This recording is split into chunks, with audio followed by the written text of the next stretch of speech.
આપણા બુઝુર્ગો, બાપ દાદાઓ અને વડવાઓ ખૂબ તજજ્ઞ હતા, ખૂબ બુદ્ધિશાળી હતા. એમનામાં ખૂબ અલગ પ્રકારની એક પુણે હતી અને એના આધારે, તર્ક બુદ્ધિના આધારે એ સમયના માણસો ઉપર કેટલો ભરોસો કરવો, કેટલો ભરોસો ના કરવો, કઈ વ્યક્તિને કયા પ્રકારનું કામ સોંપવું તો એ કામ સારી રીતે કરી શકશે, કઈ વ્યક્તિને કયા પ્રકારનું કામ નહીં સોંપીએ, કઈ વ્યક્તિને કયા પ્રકારનું કામ સોંપીશું તો એ વ્યક્તિ એ કામ સારું નહીં કરી શકે.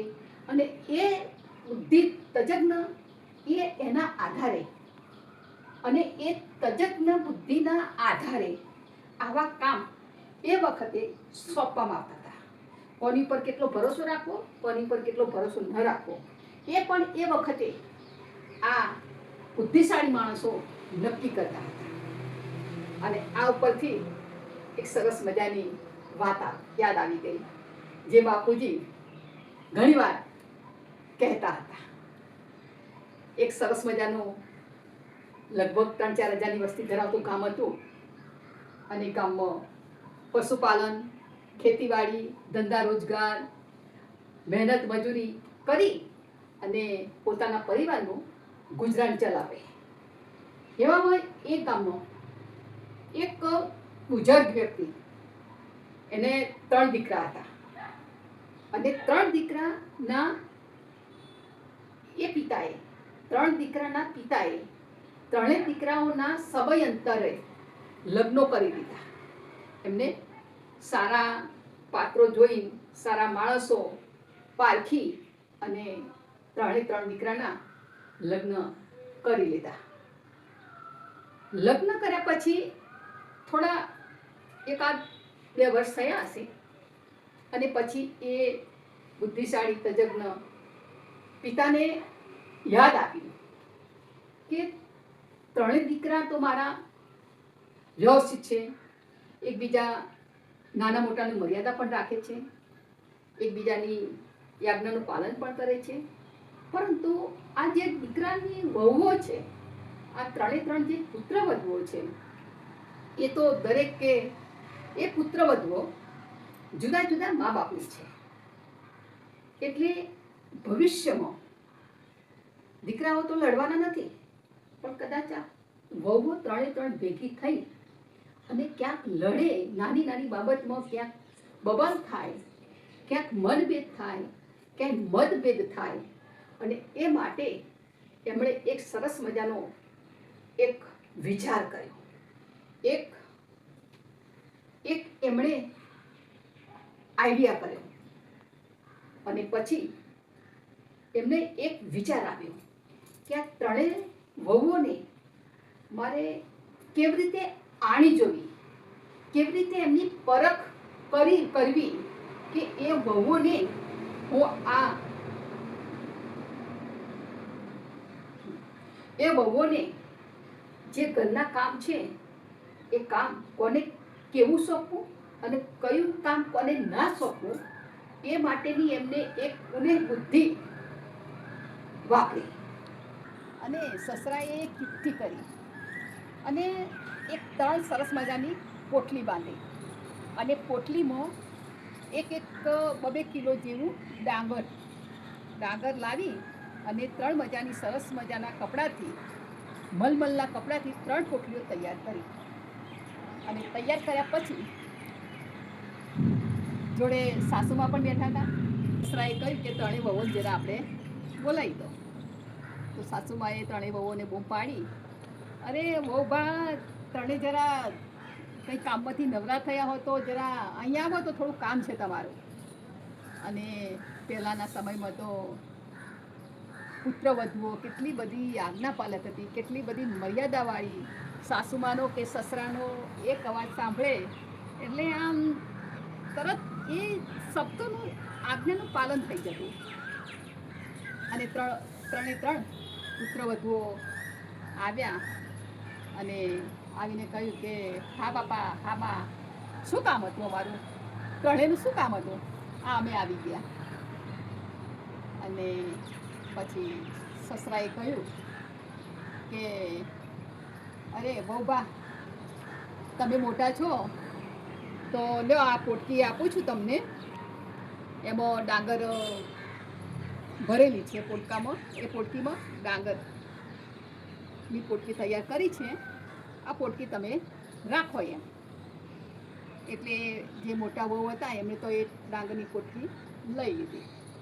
પછી બીજા નંબરના પુત્રવધુ વહુને બોલાવે કે લો વહુબા તમે આ પોટકી લો અને રાખો એમ. પછી છેલ્લે સૌથી નાના પુત્રવધુને બોલાવ્યા કે અરે વહુબા હવે તમે આવી જાઓ, લો આ પોટકી છે અને પોટકી તમને આપું છું, એ તમે રાખજો. એમ કરી ત્રણેય વહુઓને એ જે ડાંગરથી કપડામાં જે ડાંગર બાંધેલી હતી એ પોટકી ત્રણેય વહુઓને આપી દીધી. અને પછી સાસુ અને સસરા બંને ચર્ચા કરવા લાગ્યા કે જોઈએ હવે આ ડાંગરનું ત્રણેય વહુઓ એમની બુદ્ધિ પ્રમાણે એનો ઉપયોગ કેવી રીતે કરે છે એ જોઈ લઈશું. થોડો સમય થશે એટલે પછી એમને કહીશું કે જરા એ ડાંગરની પોટકી મેં જે આપી હતી એ લાવો, એવું કહીશું આપણે.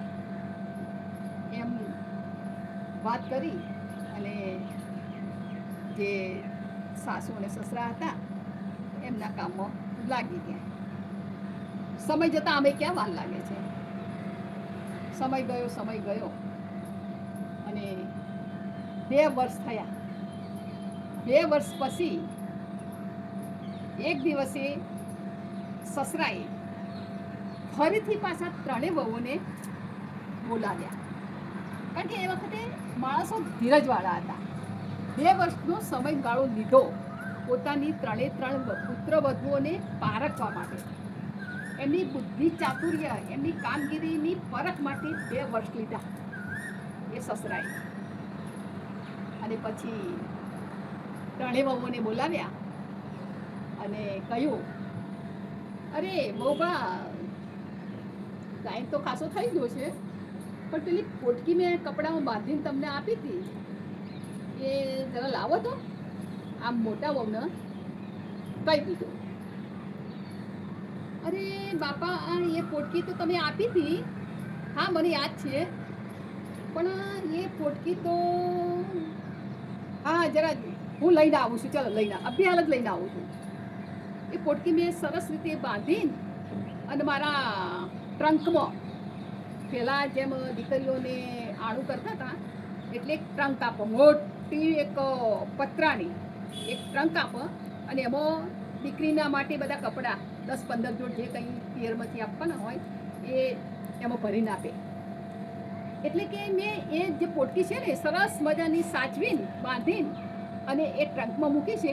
અભી હાલ જ હું લઈ આવું. અને એ પોટકી સૌથી મોટા જે વહુ હતા એ પોટકી લાવી અને સસરાને આપી કે લો બાપા આ પોટકી મેં સાચવી રાખી છે, એમાં કશું કંઈ ઓછું થયું નથી. એમની એમ તમે જે રીતે આપી હતી ને એમની એમ રીત છે અને આ લો. પછી સસરાએ કહ્યું સારું બહુ ભલાવો ત્યાં. પછી બીજા નંબરના પુત્રવધુનો વારો આવ્યો. અરે હા વહુબા તમને પણ પેલી પોટકી આપી હતી. અરે હા બાપા એ પોટકી તમે જે આપી હતી ને એ પોટકી તો મેં એને થોડી જે અંદર તમે આપી હતી અંદર પેલી હતી ડાંગર, તે ડાંગરની પોટકી મેં મૂકી હતી કારણ કે ઉંદર ઘરમાં હતા ને તે ઉંદર સારું તે પોટકી તોડી અને ઉંદરે એ ડાંગર વેરણસણ થોડી કરી દીધી છે અને થોડી જે હતી ને એને મેં ખાવાનું બનાવી દીધું, ખીચડી બનાવી દીધી. એટલે બાપા હવે તો એ પોટકી હું કેવી રીતે લઈ આપું? એ તો એ વખતે જ અઠવાડિયામાં જ મેં તો એનો નિકાલ કરી દીધો હતો. પછી છેલ્લે અને સૌથી નાના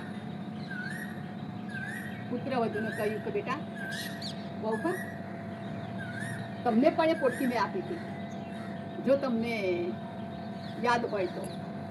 એટલે નાની જે પુત્રવધુ હતી એને કહ્યું કે હા બાપા, તમે પણ મને એ વખતે સરસ મજાના લીલા કપડામાં ડાંગર બાંધીને આપી દીધું. નાની પુત્રવધુએ કહ્યું કે હા બાપા, એ વખતે તમે મને નાની પોટકીમાં ડાંગર બાંધીને સરસ મજાનું કપડું હતું લીલા કલરનું મલમલનું, અને એમાં મને ડાંગર બાંધીને આપી હતી, મને યાદ છે. હવે નાની પુત્રવધુએ તો કહ્યું હા બાપા, હા એક પોટકી તમે મને આપી હતી, પરંતુ એ પોટકી ન પાછી લાવવા માટે તો તમારે ગાડા મોકલવા પડશે. એટલે સસરાએ કહ્યું કે બેટા મને ખબર ના પડી, ગાડા મોકલવા પડશે એટલે આનો શું અર્થ, મને કઈ ખબર ના પડી, તમે જરા સવિસ્તર મને સમજાવો ને જરા. એટલે વહુએ કહ્યું કે બાપા, માં, જે દિવસે મને આ જે પોટકી આપી ને ડાંગરની બાંધેલી સરસ મજાના મલમલ કપડાથી, ત્યારે મને ખબર પડી ગઈ હતી, કારણ કે મારા ઘેર પણ મારે પણ ખેતીવાડીનો દીકતો એક વ્યવસાય છે, પશુપાલનો છે, અને ભાઈ અને બાપુજી મારા ત્યાં મજૂરો પણ ખેતીવાડીમાં એટલા બધા કામ કરે છે.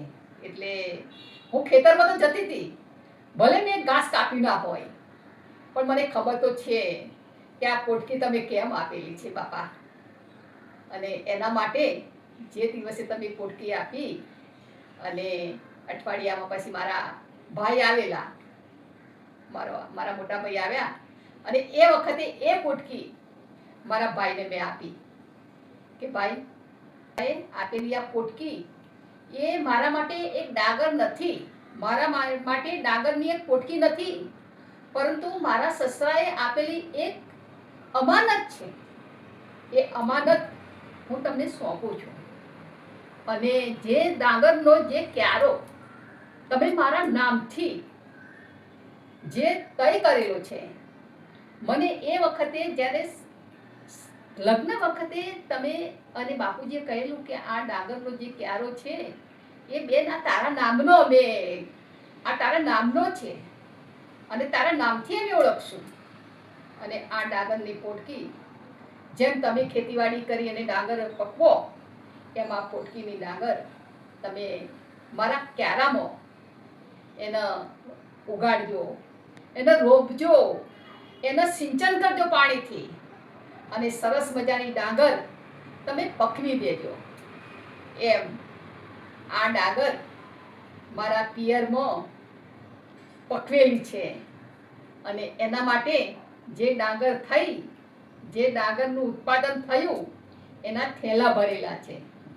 એટલે બાપા, એ ડાંગર લાવવા માટે આપણે અહીંથી ગાડું મોકલવું પડશે, તો જે ડાંગર આપણા ત્યાં આવશે, આપણા ઘેર આવશે. અને ત્યાં તો સસરા અને સાસુ બંને અવાક થઈ ગયા કે ધન્ય છે, ધન્ય છે કે બેટા તારા મા અને બાપને, ધન્ય છે તારા ભાઈ ભાભીઓને કે આવી દીકરી અમારા ખોરડામાં એક રતન, જેનું રતનની જેમ મારા ખોરડે મોકલી છે. અને એ પછી સસરાએ અને સાસુએ નક્કી કર્યું કે આ ઘરના કામ જે છે એ કેવી રીતે હવે વેચવા, એ નક્કી થઈ ગયું છે. એટલે મોટા જે પુત્રવધુ હતા, મોટા જે વહુ હતા, એમને કહ્યું કે બેટા, તમારે આ ઘર માટે તમે જે મેં તમને જે ડાંગર આપી હતી, ડાંગરને તમે જે રીતે સરસ મજાની સાચવીને રાખી, અને જ્યારે મેં માગી ત્યારે તમે એને એ સ્વરૂપમાં તમે પાછી આપી છે. એટલે તમારે, હું અને તમારા સાસુ તો હવે કામ કરી શકવા માટે એટલા સક્ષમ પણ નથી, પણ હવે આ ઘરની ચીજ વસ્તુ બધી સાચવવાની તમામ પ્રકારની જવાબદારી, જે સાચવણી કરવાની છે, ઘરની સાચવણી, કોઈ મહેમાન આવતા હોય કે કોઈ રસોઈ બનાવવાની હોય કે કોઈની આગતા સ્વાગતા કરવાની હોય, એ તમારે સંભાળવાની છે. એમ મોટા પુત્રવધુને કહ્યું. પુત્રવધુએ કહ્યું કે હા બાપુ, તમે જેમ કહેશો એમ. હું હવે આ ઘરની જવાબદારી અને સાચવણી, આ ઘરની સાચવણી હવે હું કરીશ. પછી બીજા નંબરના પુત્રવધુને બોલાવ્યા. કહ્યું કે બેટા, તમારે હવે આપણો જે પરિવાર છે, આપણા જે ભાગ્યાઓ છે, આપણા જે મજૂરો જે ખેતરમાં કામ કરવા આવે છે, આ બધાની રસોઈ તમારે કરવાની અને સાણ વાસિંદા તમારે કરવાના. કેમ કે જે મેં તમને પોટકી આપી હતી એને તમે સાચવી શક્યા નહીં, અને અમુક જે હતી ડાંગર એ ઉંદરો ખાઈ ગયા, અને બાકીની જે વધી ડાંગર એની તમે ખીચડી બનાવી દીધી. એટલે તમને આ રીતે ખાવાનું બનાવવાનું પરિવારનું, અને આ સાણ વાસીદો તમારે કરવાનું. હવે સૌથી નાની પુત્રવધુનો વારો આવ્યો કે બેટા, તમારી સમજણ, બુદ્ધિ અને દીર્ઘદ્રષ્ટિ બહુ જ સુંદર છે, બહુ જ લાંબી છે. એટલે હવે હું અને તમારા સાસુમાં જે જવાબદારી નિભાવતા હતા, જે વ્યવહાર તહેવાર પ્રસંગો જે સાચવતા હતા, આપણી જે મિલકતમાં જે વધારો કેવી રીતે કરવો, ખેતીવાડીમાં ઉત્પાદન કેવી રીતે વધારે કરવું, અને આપણે જે આ સંપત્તિ છે એ ઘટે નહીં પણ એમાંથી તમે વધારો કરી શકશો, ખેતરમાં સારું ઉત્પાદન કરી શકશો, સારો મોલ પેદા કરી શકશો. એ જે મોલ પેદા થયો છે એનું વળતર તમે સારી રીતે ઘરમાં લાવી શકશો. એટલે આ કારોબાર તમારે સંભાળવાનો છે. આમ કરીને એક તજજ્ઞ, એક બુદ્ધિશાળી સસરાએ ત્રણે જે વહુઓ ઘરમાં હતા એમને કામગીરીની સોંપણી આ રીતે કરી દીધી. એમની જે ક્ષમતા હતી એ ક્ષમતા પ્રમાણે ત્રણેયના કામ સોંપી દીધા, અને એ પ્રમાણે ત્રણેય પુત્રવધુઓ, સાસુ સસરાનું એ પ્રમાણે ત્રણેય પુત્રવધુઓ સાસુ અને સસરાની આજ્ઞાનું પાલન કરી અને પોતપોતાને જે સોંપેલા હતા કામ એ સંભાળી લીધા. આ હતી એ સમયની વાતો. આ સમયની વાતો નથી હો. કારણ કે અત્યારે તો આપણે બધા જોઈ જ રહ્યા છીએ, એકને કામ સોંપીએ તો એમ કે અરે મારે આ થોડું કામ કરવાનું હોય, બીજાને એ કામ બીજાને સોંપીએ કે આ તો કામ મારાથી થાય જ નહીં. હા, ક્યાંક ને ક્યાંક આપણને આવા અનુભવ થતા હશે. આ તો જૂના જમાનાની વાતો છે, આ તો બુદ્ધિની વાતો છે, અને આ બધી વાતો બધા સમજી શકે એમ નથી.